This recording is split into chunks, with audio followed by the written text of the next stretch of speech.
सच्चिदानंद भगवान की जय। मेरे प्यारे सत्संगी भाइयों बहनों, हमारे अपने अपने जीवन में अलग अलग घटनाएं घटती रहती हैं। सबके जीवन में एक जैसी घटनाएं नहीं घटती। किसी के जीवन में कोई घटना घटती है, किसी के जीवन में वो घटना नहीं घटती, कोई दूसरी घटना घटती है। अपने अपने जीवन का एक्सपीरियंस है सबको, लेकिन एक घटना ऐसी है जो सबके साथ समान रूप से घटती है, और वो घटना है मृत्यु की। मृत्यु की घटना सबके जीवन में आती है। हमारे सबके साथ ऐसा समय आने वाला है जब हम बड़े होंगे और हमारे परिवार वाले, मित्र, दोस्त और परिचित लोग आसपास खड़े होंगे। वो समय जब आएगा तो उस वक्त आपकी मनोदशा क्या होगी, जो इस बात पे डिपेंड करता है कि आपने अपना जीवन कैसे बिताया। उस समय मृत्यु के जब आप अति निकट आ जाते हैं तो उस आपको पता लग जाता है कि अब मेरे साथ कोई नहीं जा सकता, ना कुछ साथ जाएगा ना कोई साथ जाएगा। मौत का जब समय तेरे अति निकट आ जाएगा, ये कुटुंब जन धन तेरी रक्षा नहीं कर पाएगा। उस वक्त फिर क्या साथ जाना है? उस वक्त आपके किए हुए कर्मों का फल वो संस्कार रूप में आपके अंतःकरण के साथ आपके साथ जाने वाले हैं, और जो आपने परमात्मा के नाम का सिमरन किया होगा वो आपके साथ जाएगा, वो भी संस्कार रूप में ही जाता है।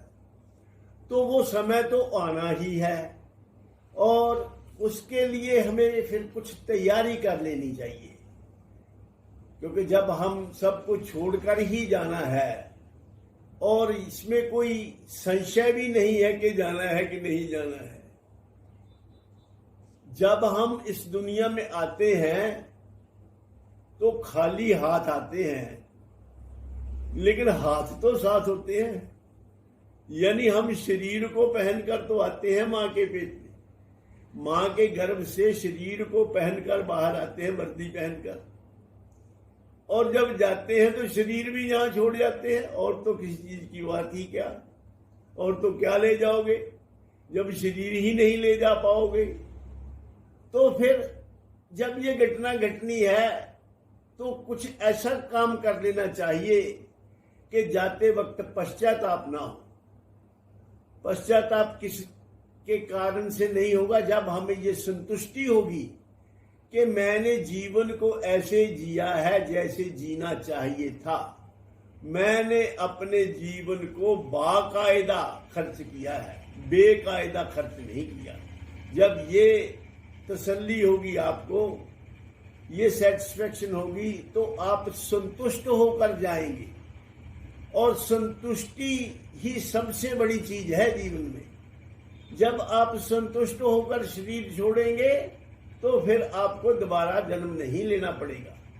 जब आप असंतुष्ट होकर जाते हैं, कुछ कामनाएं, इच्छाएं, वासनाएं साथ लेकर जाते हैं जो अधूरी हैं, उस वक्त उसी वासनाओं की, इच्छाओं की पूर्ति के लिए आपको उसके अकॉर्डिंगली परमात्मा दूसरा शरीर देते हैं।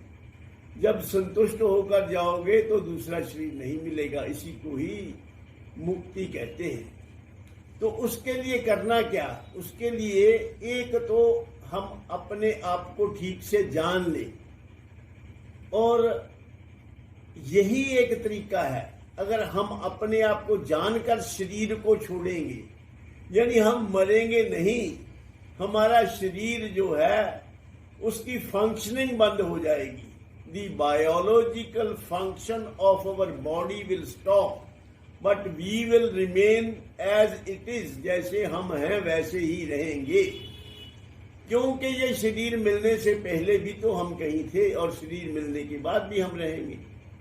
अव्यक्तादीनि भूतानि व्यक्त मध्यानि भारत अव्यक्त निधनानि एव तत्र का परिदेवना। सभी शरीर धारण करने वाली जो हमारी तुम्हारी आत्मा, जो हमारा अपना आप है, वो पहले अव्यक्त होता है, शरीर उसके साथ नहीं होता, और मध्य में शरीर उसके साथ होता और अंत में फिर अव्यक्त होता है। तो इसलिए गीता जी के दूसरे अध्याय के 28वें मंत्र में भगवान ने कहा अव्यक्तादीनि भूतानि व्यक्त मध्यानि भारत अव्यक्त निधनानि एव तत्र का परिदेवना। जब सभी का हाल ऐसा ही है, शरीर मिलने से पहले अव्यक्त और शरीर छोड़ने के बाद अव्यक्त बीच में ही व्यक्त है, तो ऐसा जानकर जो शरीर को छोड़ता है, जिस अवेयरनेस के साथ शरीर को छोड़ता है, फिर उसको दोबारा जन्म नहीं होता। क्षेत्रज्ञम चापि माम विद्धि सर्व क्षेत्रेषु भारत। फिर उसको पता है कि मेरे अंदर जो मेरा अपना आप है वो भगवान ही है। और क्षेत्रज्ञ योरेव मंतरम ज्ञान चक्षुषा भूत प्रकृति मोक्षम च ये विदुर्यांति ते परम।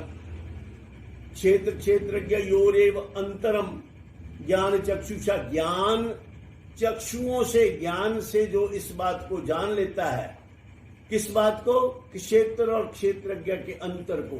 क्षेत्र और क्षेत्रज्ञ यानी शरीर और आत्मा के अंतर को जो जानकर शरीर को छोड़ता है, त्यागता है, उसका फिर दोबारा जन्म नहीं होता। ऐसा भगवान ने गीता जी की 13वें अध्याय के अंतिम मंत्र में कहा।